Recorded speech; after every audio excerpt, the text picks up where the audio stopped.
صدر ایوب خان پاکستان کے پہلے ملٹری ڈکٹیٹر تھے۔ وہ روزانہ سگریٹ کے 2 بڑے پیکٹ پیتے تھے۔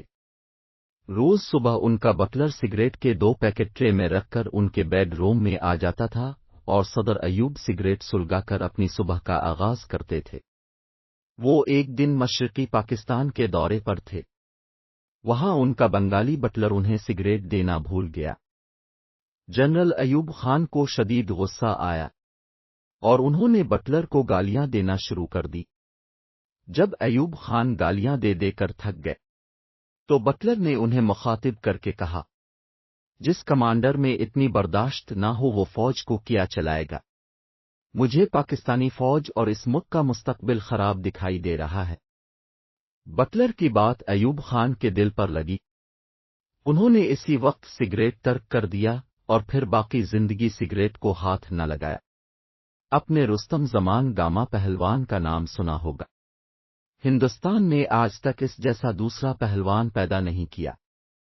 ایک بار ایک کمزور سے دکاندار نے گاما پہلوان کے سر پر وزن والا پیمانہ مار دیا۔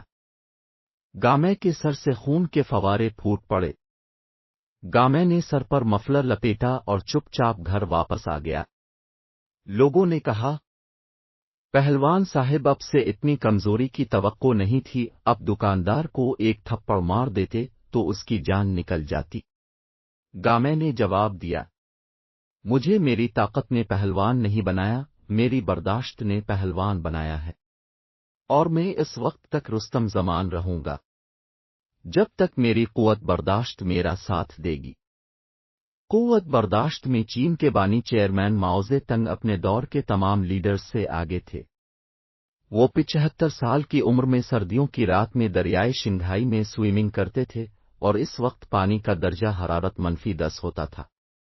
ماؤ انگریزی زبان کے ماہر تھے لیکن انہوں نے پوری زندگی انگریزی کا ایک لفظ نہیں بولا۔ اب ان کی قوت برداشت کا اندازہ لگائیے کہ انہیں انگریزی میں لطیفہ سنایا جاتا تھا۔ وہ لطیفہ سمجھ جاتے تھے لیکن خاموش رہتے تھے۔ بعد ازاں جب مترجم اس لطیفے کا ترجمہ کرتا تھا تو وہ دل کھول کر ہنستے تھے۔ دنیا میں لیڈرز، سیاستدان، حکمران، چیف ایگزیکٹو عام انسان ہوں، ان کا اصل حسن ان کی قوت برداشت ہوتی ہے۔ دنیا میں کوئی شارٹ ٹیمپرڈ، غصے والا اور جلد باز شخص ترقی نہیں کر سکتا۔ معاشرے، قومیں اور ملک بھی صرف وہی آگے بڑھتے ہیں جن میں قوت برداشت ہوتی ہے، جن میں دوسرے انسان کی رائے و خیال اور اختلاف کو برداشت کیا جاتا ہے۔